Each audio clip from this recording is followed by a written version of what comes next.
ನುಡಿಮುತ್ತುಗಳು.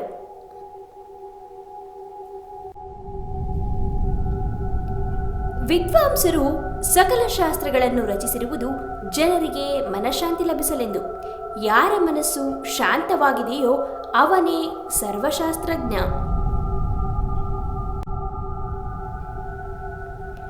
ಇತಿಹಾಸ ಎಂಬ ದೀಪದ ಮೂಲಕ ಅಜ್ಞಾನವೆಂಬ ಕತ್ತಲೆ ದೂರವಾಗುತ್ತದೆ. ಇತಿಹಾಸದ ಕಟ್ಟಡವು ಅದರಿಂದ ಸಂಪೂರ್ಣವಾಗಿ ಬೆಳಗುತ್ತದೆ.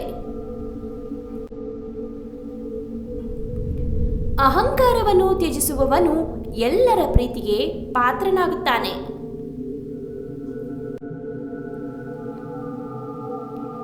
ಇಲ್ಲಿ ಕಂಡುಬರುವುದು ಬೇರೆ ಕಡೆಗಳಲ್ಲಿ ಸಿಗಬಹುದು, ಆದರೆ ಇಲ್ಲಿ ಇಲ್ಲದಿರುವುದು ಇನ್ನೆಲ್ಲಿಯೂ ಸಿಗುವುದಿಲ್ಲ. ಅಧಿಕಾರದ ನಶೆ ಮದ್ಯದ ನಶೆಗಿಂತಲೂ ಕೆಟ್ಟದ್ದು. ಏಕೆಂದರೆ ಅಧಿಕಾರದ ನಶೆ ಇರುವವನಿಗೆ ಆತ ಕೆಳಗೆ ಬೀಳುವವರೆಗೂ ನಶೆ ಇಳಿಯುವುದಿಲ್ಲ.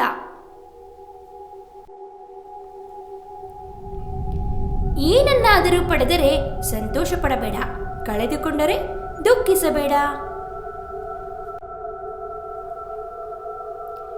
ಸಹನಶೀಲನು ಸಂತೃಪ್ತಿ ಹೊಂದುತ್ತಾನೆ, ಸಹನೆ ಇಲ್ಲದವನು ದುಃಖಕ್ಕೆ ಗುರಿಯಾಗುತ್ತಾನೆ.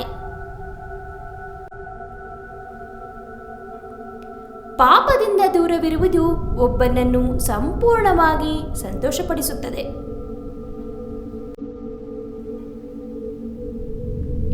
ಹಾದಿ ಕ್ರಮಿಸುವ ಶಕ್ತಿ ನೀಡುವುದು ಧೈರ್ಯವೇ ಹೊರತು ಅದೃಷ್ಟವಲ್ಲ.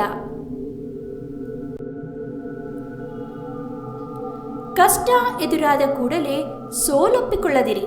ಪ್ರಯತ್ನ ಪಟ್ಟು ನೋಡಿ. ಗೆದ್ದರೆ ಒಳ್ಳೆಯದು, ಸೋತರೆ ಪಾಠ ಕಲಿತಂತೆ. ಪ್ರಯತ್ನ ಪಡದೆ ಸೋಲೊಪ್ಪಿಕೊಳ್ಳುವುದು ಹೆಡ್ಡತನ. ಭರವಸೆ ಎಂದರೆ ಏನೋ ಒಳ್ಳೆಯದು ಆಗಲಿ ಎಂದು ಆಶಿಸುವುದು. ನಂಬಿಕೆ ಎಂದರೆ ಏನೋ ಒಳ್ಳೆಯದು ಆಗುತ್ತದೆ ಎಂದು ನಿಶ್ಚಯಿಸುವುದು. ಧೈರ್ಯ ಎಂದರೆ ಏನೋ ಒಳ್ಳೆಯದನ್ನು ಮಾಡುವುದು.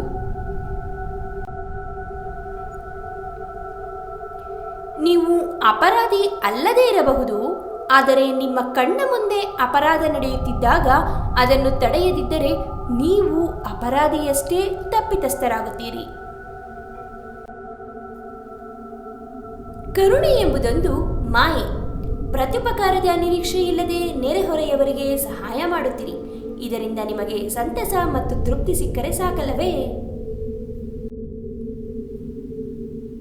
ಕೆಲವರು ಕಷ್ಟದ ಸಂದರ್ಭದಲ್ಲಿ ಮಾತ್ರ ನಿಮ್ಮನ್ನು ನೆನಪಿಸಿಕೊಳ್ಳುತ್ತಾರೆ ಎಂದು ಬೇಸರಿಸಬೇಡಿ.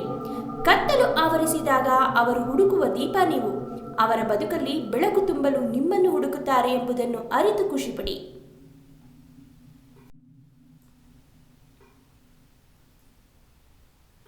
ನಿಮ್ಮಲ್ಲಿ ಧೈರ್ಯ ಇರದೇ ಇರಬಹುದು, ಆದರೆ ಭಯ ನಿಮ್ಮ ಬಾಗಿಲನ್ನು ಬಡಿಯುತ್ತಿದ್ದರೆ ಅದಕ್ಕೆ ಉತ್ತರ ನೀಡಲು ನಿಮ್ಮಲ್ಲಿರುವ ದೃಢ ನಂಬಿಕೆಯನ್ನು ಕಳುಹಿಸಿ.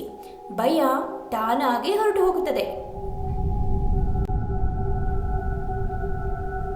ನಮ್ಮಲ್ಲಿ ಬಹುಮಂದಿ ಯಶಸ್ಸನ್ನು ಬಯಸುತ್ತೇವೆ, ಕೀರ್ತಿಯನ್ನು ಅರಸುತ್ತೇವೆ, ಮೆಚ್ಚುಗೆಯನ್ನು ಆಶಿಸುತ್ತೇವೆ. ಆದರೆ ಅದನ್ನು ಗಳಿಸಲು ಬೇಕಾದ ಎಲ್ಲ ಗುಣಗಳು ಎಲ್ಲರಲ್ಲೂ ಇರುವುದಿಲ್ಲ.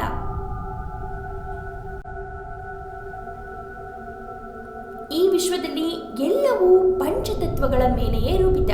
ಅವೆಂದರೆ ಭೂಮಿ, ಗಾಳಿ, ಬೆಂಕಿ, ನೀರು ಮತ್ತು ಆಕಾಶ. ಈ ಪಂಚತತ್ವಗಳೇ ಸನಾತನ. ಮನುಷ್ಯರಾದ ನಾವು ಕೂಡ ಈ ಪಂಚತತ್ವಗಳಿಂದಲೇ ರೂಪುಗೊಂಡಿದ್ದೇವೆ.